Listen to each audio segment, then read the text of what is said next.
विद्यार्थी मित्रांनो, सेतू अभ्यासामध्ये आपले सर्वांचे हार्दिक स्वागत.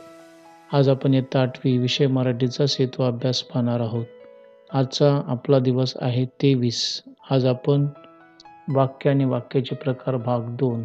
याआधी आपण वाक्य आणि वाक्याचे प्रकार भाग 1 मध्ये विधानार्थी वाक्य, उद्गारार्थी वाक्य, प्रश्नार्थक वाक्य आणि आज्ञार्थी वाक्य यांचे प्रकार पाहिले. त्याचप्रमाणे आपण त्या भागामध्ये उद्देश आणि विधेय हे वाक्याचे 2 भाग जे त्या 2 भागांचा या ठिकाणी अभ्यास केला विद्यार्थी मित्रांनो. आता आपण थोडी उजळणी या ठिकाणी करून घेणार आहोत. जाणून घेऊया या घटकामध्ये.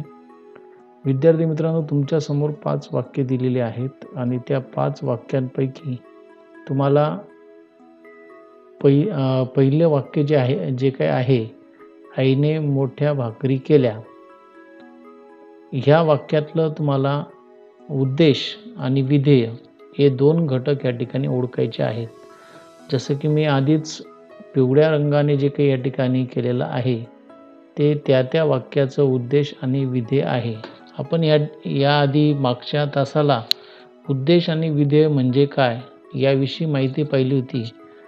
परत एकदा थोडक्यात त्या ठिकाणी तुम्हाला सांगतो. उद्देश म्हणजे काय, तर ज्याच्याविषयी सांगितलेलं असतं म्हणजे कर्ता, त्या वाक्याचा कर्ता, त्याला आपण उद्देश असं म्हणतो. जसं की या वाक्यामध्ये आईने मोठमोठ्या भाकरी केल्या, यात कर्ता आई आहे, म्हणून या वाक्याचा उद्देश जो आहे तो आपल्याला आई असा सांगता येईल. त्याचप्रमाणे विधेय म्हणजे काय, जे सांगितलेलं आहे म्हणजे कर्म किंवा क्रियापद. आता ह्या वाक्यामध्ये क्रियापद कोणतं आहे, भाकरी केल्या, करणे हे क्रियापद आहे, म्हणून केल्या हे काय आलं, ह्या वाक्याचं विधेय आलं. तसं पुढची जी काही वाक्य आहेत, जसं की ज्ञानेश्वर महाराज यांची समाधी आळंदीला आहे, यात ज्ञानेश्वर महाराज, तुम्ही फक्त ज्ञानेश्वर लिहिलं किंवा महाराज लिहिलं तर हे चुकीचं होईल. आपल्याला काय करावं लागेल, पूर्ण ज्ञानेश्वर महाराज हे या वाक्याचं उद्देश म्हणजे कर्ता झाला आणि आहे हे क्रियापद आहे. तिसरं जे काही वाक्य आहे त्यात माझे निळे पेन ताईने घेतले. आता ह्या ठिकाणी माझे म्हणजे ह्या वाक्याचा कर्ता हा माझे हे आहे, म्हणून या ठिकाणी उद्देश माझे हा शब्द आला आणि घेतले हे क्रियापद आहे, म्हणून ते विधेय आलं. पुढचं जे काही वाक्य आहे, लेखक डोंगरावरील जमिनीचे निरीक्षण करू लागले, तर याच्यामध्ये लेखक हे क्रियापद आपलं कर्ता झाला, म्हणून आपण त्याला उद्देश असं म्हणूया, आणि करू हे क्रियापद झालं, म्हणून ते ह्या वाक्यातलं विधेय आहे. 5वं वाक्य जे काही आहे, उंदराने डोक्यात टोपी घालून नाच केला, यात नाच कोणी केला, उंदराने, म्हणजे उंदीर हा काय झाला, कर्ता झाला, म्हणून त्या ठिकाणी ते आलं तुमचं उद्देश. आणि केला म्हणजे काय, तर क्रियापद आहे, म्हणून त्या ठिकाणी ते आलं विधेय. तर अशा पद्धतीने ह्या वाक्यांच्या साहाय्याने आपल्याला विधेय आणि उद्देश हे 2 घटक या ठिकाणी आपण अभ्यासले आणि शोधले. आता पुढे काही वाक्य दिलेले आहेत. शिक्षक ते वाक्य या ठिकाणी तुम्हाला वाक्याचे प्रकार जे आहेत ते प्रकार या ठिकाणी ओळखायचे आहेत. जसं की पहिलं वाक्य या ठिकाणी पहा, व्यायामाने आरोग्य चांगले राहते. आता हे जे वाक्य आहे हे साधं वाक्य आहे, एक सहज विधान केलेलं आहे, म्हणून या ठिकाणी ते विधानार्थी वाक्य झालं. दुसरं वाक्य पहा, काय ग कसा आणलाच गहू, प्रश्न विचारलेला आहे की नाही, म्हणून हे वाक्य झालं प्रश्नार्थक वाक्य. तिसरं वाक्य, अरे खूपच लागला आहे, अरे हे उद्गारवाचक शब्द या ठिकाणी आलेले आहेत विद्यार्थी मित्रांनो, म्हणून हे वाक्य काय झालं, उद्गारवाचक. चौथं वाक्य पहा, व्यायाम करा, आरोग्य सांभाळा, काय आज्ञा केलेली की नाही आपल्याला, म्हणून हे आज्ञार्थी वाक्य आहे. आणि शेवटचं, तू व्यायाम करतो की नाही, प्रश्न विचारलेला आहे ना, म्हणून या ठिकाणी आपण त्याला प्रश्नार्थक वाक्य असं म्हणूया. तर अशा पद्धतीने आपण मागच्या भागामध्ये जे काही या ठिकाणी वाक्याचे प्रकार पाहिले, विधानार्थी वाक्य, उद्गारार्थी वाक्य, प्रश्नार्थक वाक्य आणि आज्ञार्थी वाक्य, या वाक्यांची उजळणी या ठिकाणी जाणून घेऊया. या घटकाअंतर्गत या ठिकाणी विद्यार्थी मित्रांनो आपण केलेली आहे. आता तुमच्यासमोर काही वाक्य दिलेली आहेत, तर त्या वाक्यांचे प्रकार जे ते प्रकार तुम्ही ओळखून तुमच्या वहीमध्ये त्याची नोंद या ठिकाणी तुम्ही करायची आहे. पहिलं वाक्य आहे, मी आंबा खातो. दुसरं, तू कोणते पुस्तक वाचतोस? बापरे, हे काय केलेस? काल फार पाऊस पडला. तू बाहेर केव्हा जाणार आहेस? किती छान आहे हे फूल. ती खिडकी लावून घे. ही जी काही वाक्य आहेत, या वाक्यांचे तुम्हाला प्रकार ओळखायचे आहेत विद्यार्थी मित्रांनो. भाग पहिल्याप्रमाणे. आता सक्षम बनूया या घटकाकडे या ठिकाणी आलेलो आहोत विद्यार्थी मित्रांनो. आता आपल्याला अजून काही वाक्याचे प्रकार जे ते वाक्याचे प्रकार या ठिकाणी या घटकामध्ये आपल्याला अभ्यासायचे आहेत. त्यातला पहिला प्रकार या ठिकाणी अभ्यासणार आहोत, तो म्हणजे केवल वाक्य. केवल वाक्य म्हणजे हे एक प्रकारचं विधान असतं. जसं आपण आधीचे आपण वाक्य जे काही पाहिले, विधानार्थी वाक्य, उद्गारवाचक, प्रश्नार्थक वाक्य, याच्यामध्ये जसं एक उद्देश असतो आणि एक विधेय असतं ना, त्याच प्रकारे केवल वाक्यामध्ये सुद्धा एकच उद्देश असतो आणि एकच विधेय असतं. हे या ठिकाणी लक्षात घ्यायचं आहे तुम्हाला. तर ज्या वाक्यामध्ये किंवा ज्या वाक्यात एक विधान दिलेलं असतं आणि त्यामध्ये एकच उद्देश आणि एकच विधेय असतं, त्या वाक्याला आपण केवल वाक्य असे म्हणतो. आता हा एक मुद्दा या ठिकाणी तुम्हाला खास करून लक्षात घ्यायचा आहे की केवल वाक्य हे आज्ञार्थी वाक्य पण असू शकतं, विधानार्थी वाक्य पण असू शकतं, प्रश्नार्थ वाक्य पण असू शकतं आणि होकारार्थी किंवा नकारार्थी वाक्य सुद्धा त्या ठिकाणी ते असू शकतं. आता पहा, मी रोज सूर्यनमस्कार करते. मी रोज सूर्यनमस्कार करते. याच्यामध्ये मी हे उद्देश झालं, करणे, करते हे काय झालं, विधेय. एकच उद्देश आहे आणि एकच विधेय आहे. तुला बागकाम आवडते का? आता याच्यामध्ये पहा, तुला हा कर्ता झाला आणि आवडणे हे क्रियापद झालं की नाही. एकच कर्ता आहे आणि एकच क्रियापद आहे, पण हे प्रश्नार्थक वाक्य आहे. त्याच्यानंतर पहा पुढचं, मकरंद तू लिहिलेला निबंध वाच. हे उद्गारवाचक वाक्य आहे विद्यार्थी मित्रांनो. पण याच्यामध्ये जर आपण पाहिलं तर तू म्हणजे मकरंद हा एकच कर्ता आहे आणि वाचणे ही एकच क्रिया आहे किंवा क्रियापद आहे, म्हणजे विधेय आहे. म्हणून हे जे काही आहे हे केवल वाक्य या ठिकाणी झालं. त्याची काही उदाहरणं तुमच्या समोर या ठिकाणी दिलेली आहेत. आम्ही जातो आमच्या गावा. बरोबर, म्हणजे या ठिकाणी एकच आपलं उद्देश आहे आणि जाणे ही एकच या ठिकाणी क्रिया आहे. मी झाडांना पाणी घालतो. एकच उद्देश आणि घालतो हे एकच विधेय आहे. आता हे वाक्य होकारार्थी झालं विद्यार्थी मित्रांनो. खालचं वाक्य पहा, मी झाडांना पाणी घालणार नाही, हे नकारार्थी वाक्य झालं. म्हणजे होकारार्थी वाक्य, नकारार्थी वाक्य किंवा उद्गारवाचक वाक्य जे असतात हे वाक्य केवल वाक्यामध्ये येतात. आता याच्यामध्ये मी हे उद्देश झालं आणि घालणार हे काय झालं, विधेय झालं.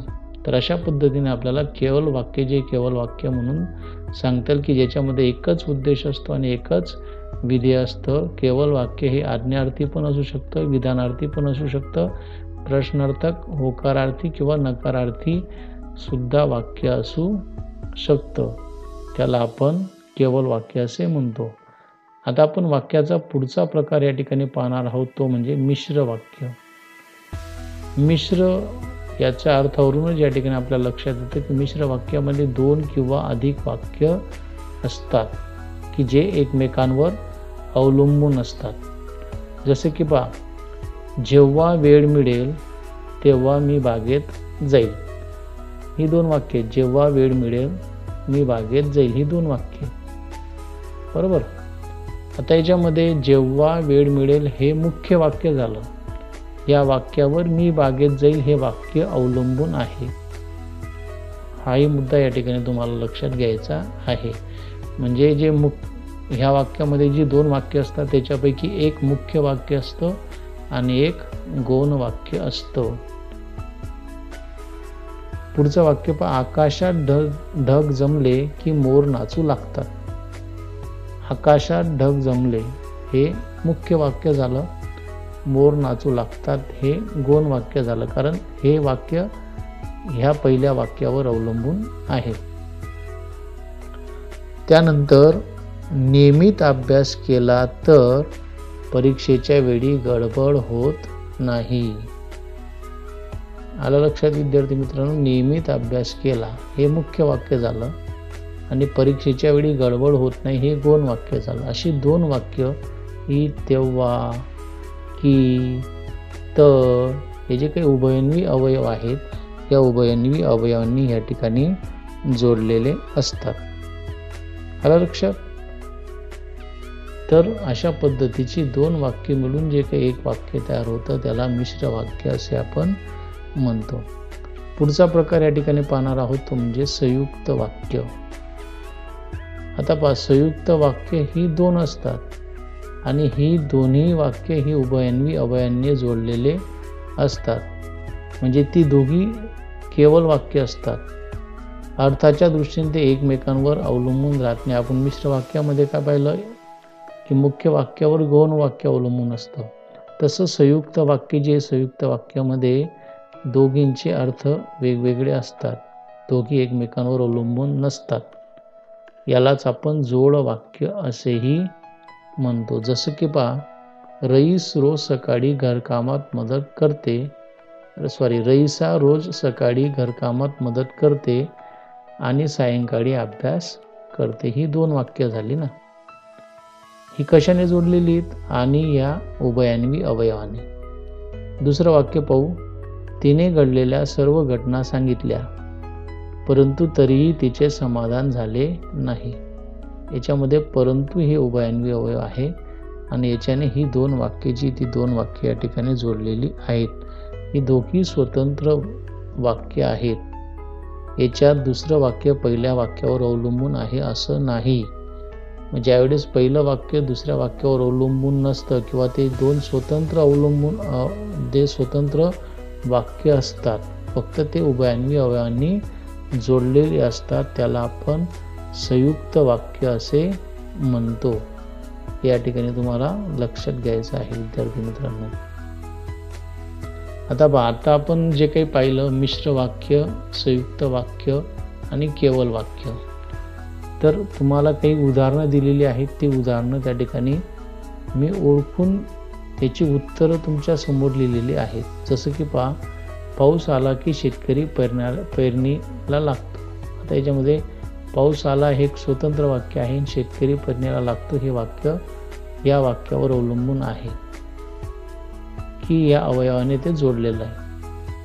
मग याला मिश्र वाक्य असे म्हणतात. त्याच्यानंतर पहा, मंदा खो खो खेळेल किंवा समूह गीतामध्ये भाग घेईल.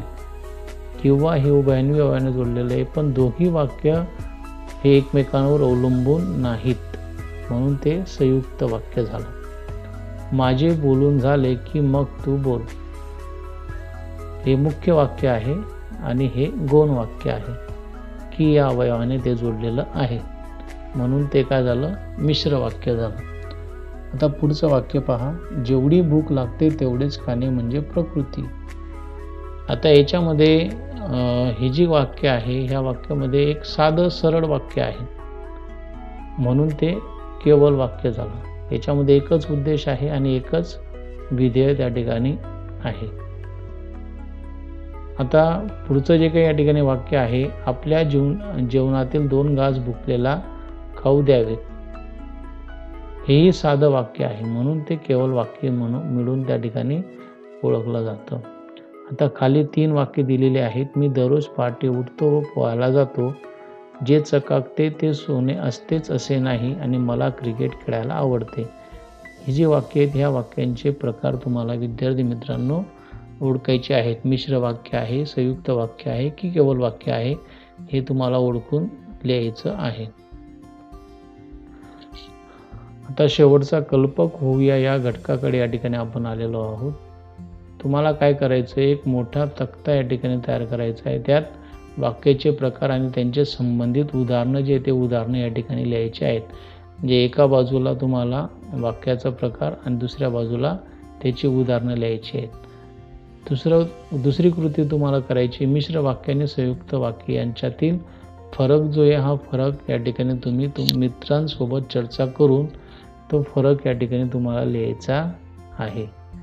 तर अशा पद्धतीने आज आपण वाक्य प्रकार भाग 2 मध्ये आज आपण मिश्र वाक्य, संयुक्त वाक्य आणि केवळ वाक्य यांचा अभ्यास केला. तुम्हाला हे तिघी वाक्याचे प्रकार या ठिकाणी लक्षात आलेले असतील. दिलेल्या कृती ही तुम्ही तुमच्या वहीवर सोडवायच्या आहेत. आता आपण इथं थांबूया. धन्यवाद.